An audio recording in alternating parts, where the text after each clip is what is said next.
What's up, guys? We're back at it. I posted a video yesterday about another Azov trench assault, and it got age restricted. And I'm assuming it was that part, that gnarly part where the Ukrainian popped that Russian dude in the face like 3 times in the trench. So I kind of understand it, but age restriction fucks us on the algorithm, so I'm posting another one. But I do plan on posting daily now that I'm here in Ukraine. Quick background for our newbies. My name is Saxon, Saxon. I went by Vegas in the International Legion, because that's where I'm from. I was actually born in Reno, but nobody knows Reno, Nevada. Most people know Vegas. I was firefighter EMT in Texas before going to Ukraine, joining the International Legion. I was there for a handful of months. I deployed to the front line around March of 2023. Went on a few combat missions and ended up coming back home. And then I went back to Ukraine, blah, blah. Now I am in Ukraine currently because I love it. I can't share exactly where I'm at, but I'm here. I have a cool video here. It's from CivDiv. He's like the godfather of combat footage videos on YouTube. He's also been in like 3 major conflicts, including the fact that he was a U.S. Marine. This guy's awesome. So let's check this out. Looks like it's from a few months ago, but it says foreigners suppressing Russian assault. It's about 8 minutes. Let's check it out.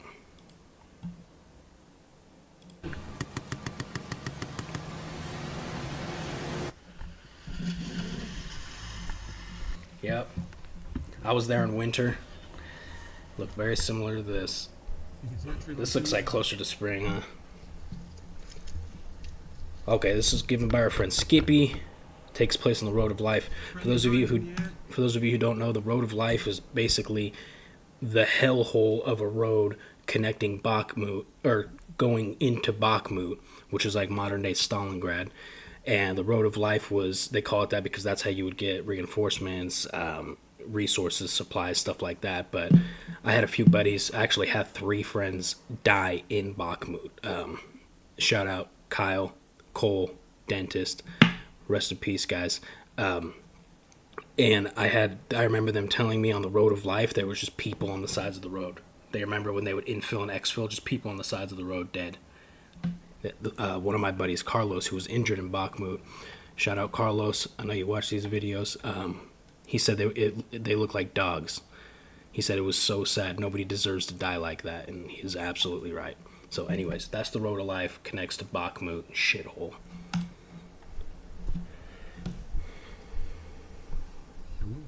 Yo, fun fact, by the way, this jacket right here, I have the same jacket. If I can find the picture, I'll post it somewhere here. We were actually issued these. These were donated from the U.S. Army, winter jackets, and they were so warm. It was probably the only thing that kept me from freezing my actual ass off while I was out there. These gray jackets right here. These guys are gonna be like, no way, man. Fire at the tree line, stop the Russian advance. Just that true. I doubt we're going to plunge rounds into it very effectively either. So there's the town, there's that tree line. Nice. They wanted to storm that thing. Yeah. Look at all that open ground, dude. They're in definitely. Would be 100% a drone watching. See, power pole sticking up, it's just there. Yeah. Yeah. The other thing is I don't want to shoot unless there's absolutely something there. Just shoot to shoot.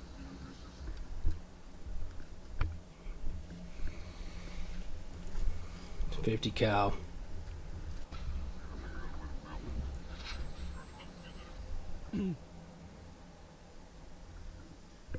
See that valley down there?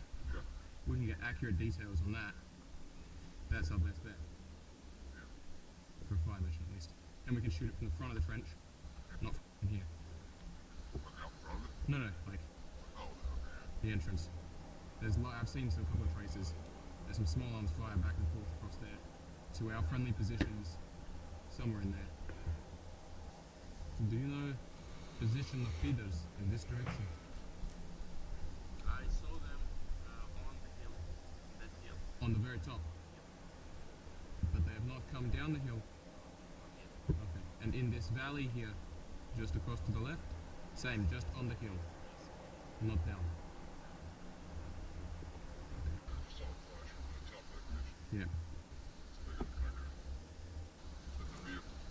Where? Top of the ridge, about 2 fingers to the right of that power pole.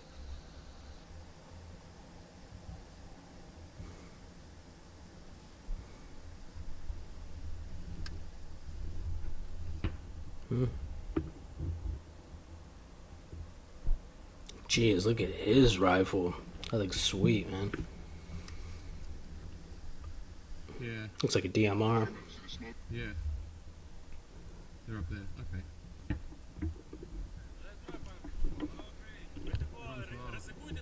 Look at this guy. No fucks given. Oh shit, my cat. Hey, you're in the shot, dude. Now they know where the enemy activity is. They bring a machine gun to emplace it, moving to a location close to the target.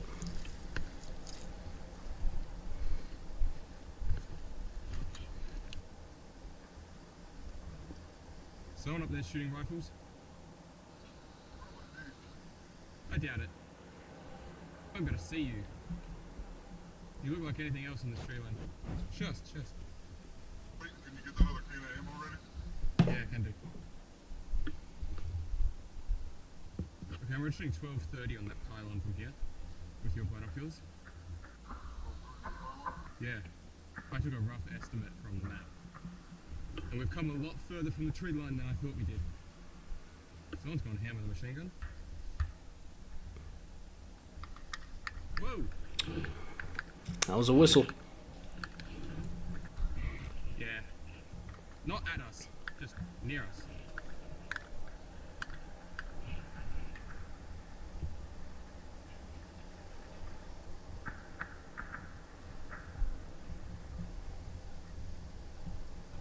I see where that's coming from.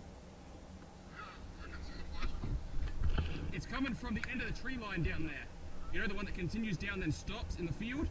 It's the end of that.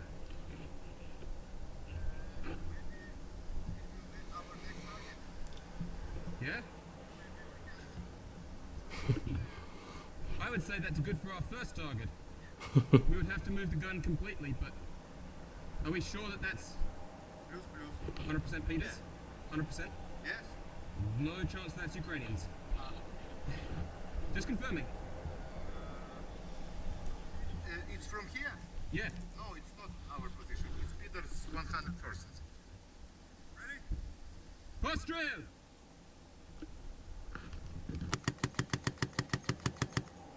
You're going low. Yeah, I know, understood.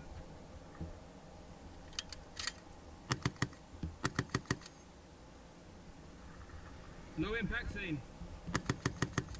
Where the? Oh, impact? Yeah, very low.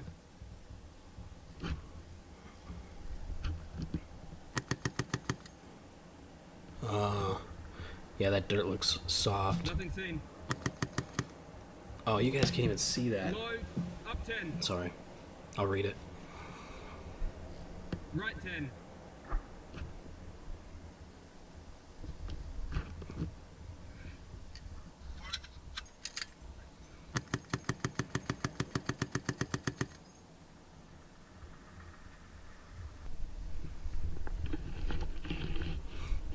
Skippy lubes and readjust the machine gun, and off camera they go through another 200 rounds, successfully grazing the entire 300 meter of tree line.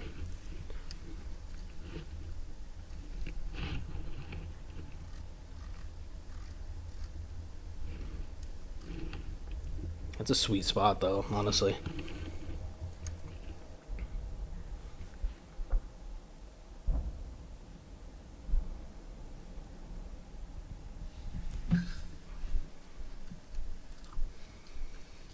No plan survives first contact, so although they had issues adjusting the weapon at the start, they overcame that, suppressed the entire tree line. Once the mission was over, they carried the gun to the rendezvous.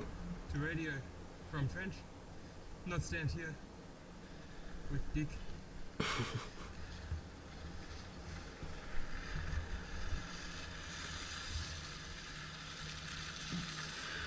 pause it real quick. I was lucky enough when we infilled and exfilled, we used mostly armored vehicles or like big heavy duty military trucks because they had the big enough tires they wouldn't get stuck in the mud like some of the BMPs or the armored vehicles. But I do know, and I've actually seen some other videos where people are saying the use of civilian vehicles is just not cutting it. And they think that the use of the civilian vehicles is hindering the infantry's movement majorly. And we obviously, Ukraine's low on resources, low on supplies. They got to use what they got to use, right? And also, civilian vehicles are they're less of a target priority than, say, a BMP with a bunch of infantrymen hanging off the side, like when we went in. But still, if there's a civilian vehicle in this AO, the Russians are going to know it's military, right? There's not just going to be, babushka driving down the road to pick up some tomatoes from the garden. Like, everybody in this entire region is going to be military personnel, so the Russians know. It's no disguise. My point is, I hope Ukraine's getting more and more military vehicles.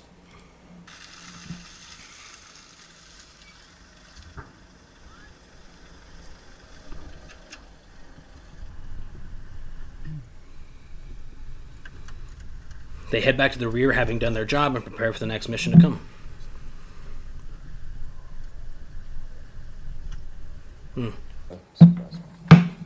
That was it. Let's do another one. I was short. He got some good shit, so let's go. Let's see what he's got recently. I believe he's actually in Ukraine right now. Ukraine Subterranean warfare. Let's check this out. Do this out, Connor.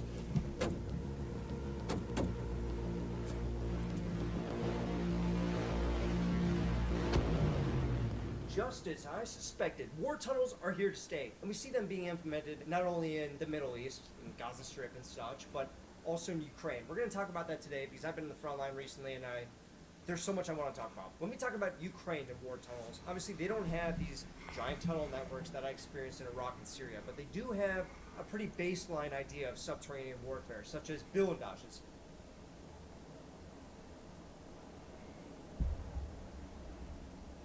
Making these bunkers, putting covers on top of them, concealing them, making it so that they can withstand at least a 60 millimeter mortar, maybe a 120 if you're like us. I think everybody, when they think about modern warfare, they're thinking FPVs. Okay, yes, FPVs are like the tanks to World War I. They're changing warfare forever. But one thing that isn't changing is tunnel warfare. Going subterranean in order to avoid detection, in order to avoid shrapnel death, in order to avoid FPVs, even at this point. And we see increasingly that one of the best ways to not get killed by an FPV or get killed by any of the different dangers in this war is to go subterranean. So let's take a look at Gaza Strip, where I want to share something real quick. When there's this large Ukrainian armed forces / Legionnaire base in a city near the front line, a rather large city near the front line, and we went there to gear up and get our issued rifles and uniforms and stuff. And when we pulled up, I'm like, what the hell is this? It basically looked like a huge building, like an office building, but it was collapsed on itself from obvious missile or rocket fire. And I'm like, this is just rubble. So we went up to it, and then there's a door, you go in, and it just leads down into this huge catacomb or honeycomb of tunnel network, a fully operational military base. Big blast doors, sealed doors. People are down there on radios, and I mean, it was fully operational, hundreds of soldiers. It was really, really cool. And the fact that it was underneath just a blown out, like rubble office building just adds to the disguise, adds to the camouflage, right? I would assume the Russians knew it was there. That's why that office building was destroyed, because they were trying to get to that underground base. But just to piggyback off of what he's saying, very cool. Out on the front line, like he says, much more basic, basically holes in the ground. I'll put a couple photos of myself and a couple of trenches or foxholes, just holes in the ground with logs over them. That's it. months ago, I was predicting that the militants there were going to withstand the Israeli military. And what is the update almost a year on? Exactly that. We see that the Israeli military, they only sort of have it cordoned off, and the militants are still there, hiding in tunnels. Yes, many of them are eliminated. Yes, the city is in complete ruins. But the militants largely survive and still have a lot of the equipment and a lot of the fighters that they started with. And we can see that not only from the videos that they keep posting of them running out from their bunkers, 20 Not years anymore. away from the tank, putting an ID, running out, maybe an ambush with an RPG, but just there's so many things. And I said it. The militaries of today still don't have a way to go and take out these tunnels and a way to deal with tunnel warfare on a massive scale. So let's take a look at Ukraine.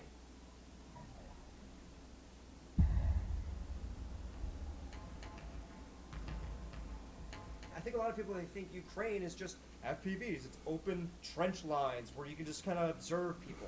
No. Like I said about 2 weeks ago in one of my videos, the front line of Ukraine is largely just holes. This way you can survive a bombardment. You can survive an FPV strike because they can't get through the entrance. Okay, they can't really like get themselves in there because you make the tunnel entrance to it a little zigzag, so they can't kill you. And what does that give you? It makes it so that the Russians don't know if you're there. They can't observe you anymore.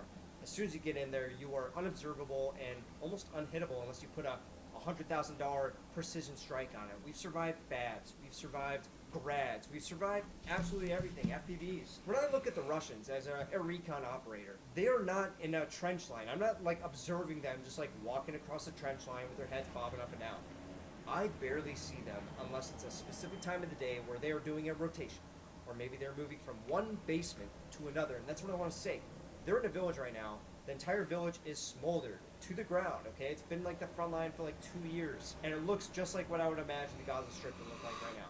But yet, there's probably 100 Russian soldiers there in the basements of these destroyed houses. When you look at some of the more recent and successful pushes and offensives that Russia has done, it almost always incorporates tunnels or sewer lines in some way or fashion. And this is why I'm so worried about the North Koreans that the Russians are bringing in these engineers. It could just be to rebuild civilian infrastructure, maybe dig some trench lines, but if there's one thing I know about North Korea, if there's one thing I know about Asians in general, they love their tunnels. And I'm a little scared about the North Koreans being utilized for their tunnel digging skills. And I think that that is a great way to get these half a kilometer gray zones, where you need to go from a basement across a field to a forest. Well, one of the ways is just to dig through. You need a shovel and you need a pickaxe, maybe some explosives, maybe some better machinery if you really want, but that's all you really need, and some food and water to supply the guys who are digging constantly. It doesn't take too long either. It gives you concealment from above and from everything. It gives you the ability to conduct ambushes just out of any entrance you want to make or exit. You can just pop out, do a quick ambush, and get out. You can pretty much pump as many soldiers as you want through them. You can put 400 troops through one exit within 5 minutes, and you can have them all doing an assault. It doesn't have to be just quick two-man jobs like the militants in Palestine are doing. You can put as many troops as you want.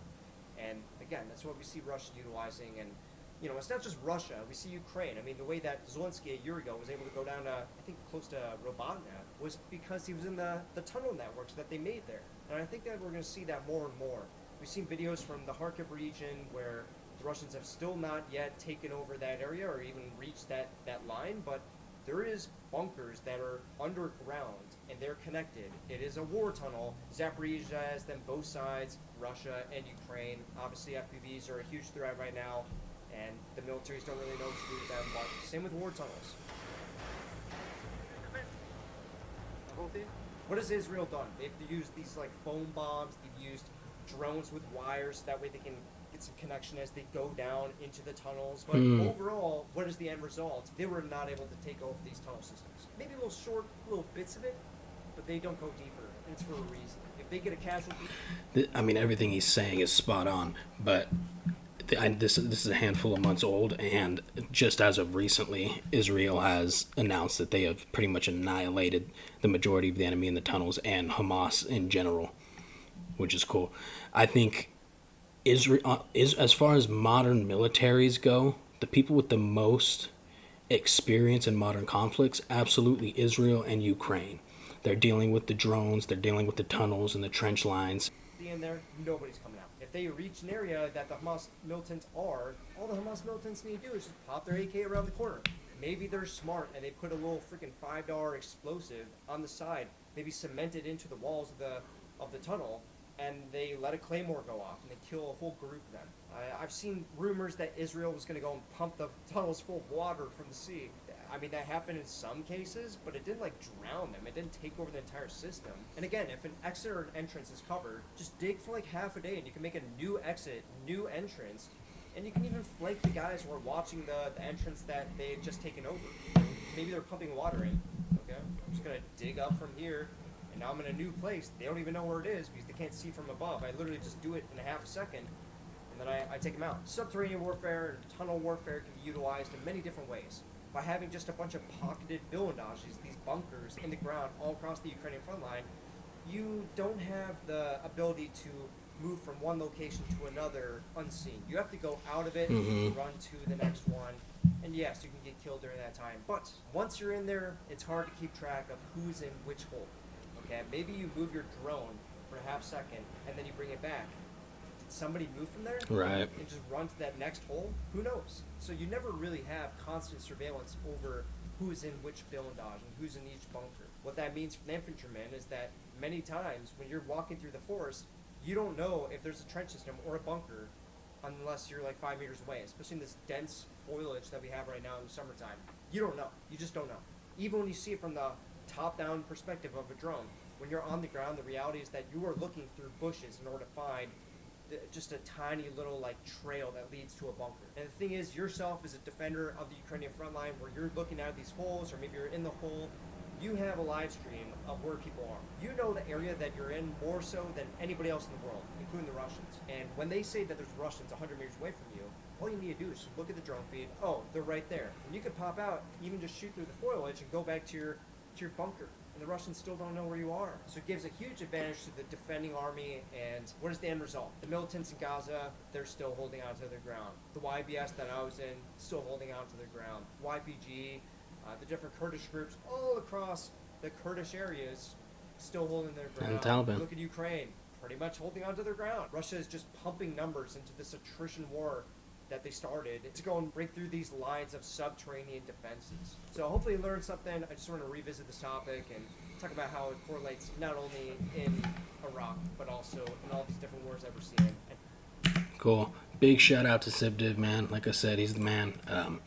Honestly, I can't help but think if I was like in some government military agency, one of the 3-letter agencies, I would want to hire this man right here just because of his experience in all these modern conflicts. This guy has seen the development of technology in conflict and combat, probably more so than I'm willing to say 99% of combatants in the world. From the U.S. military to the YPG to the International Legion. Now he's with, I believe, some other element in Ukraine that's not the Legion, but I mean, he's seen it. And just since I've been in Ukraine, it's been a year since I've been. Well, I'm in Ukraine now, but it's been a year since I've been on the front, and the drone technology has exponentially increased.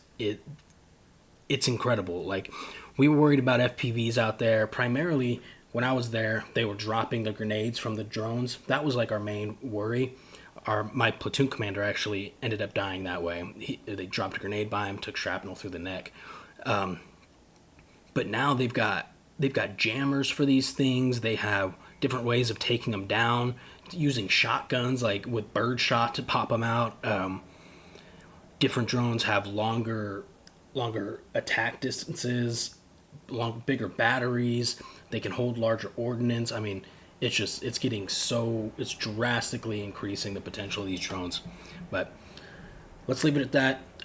Like I said, I'm going to be trying to post every single day. I hope you guys like this content. Like, comment, subscribe. Again, I'm here in Ukraine. I am going to be doing a lot of cool content, not just this Legionnaire React stuff. All right. I love you guys. Stay safe. See you soon.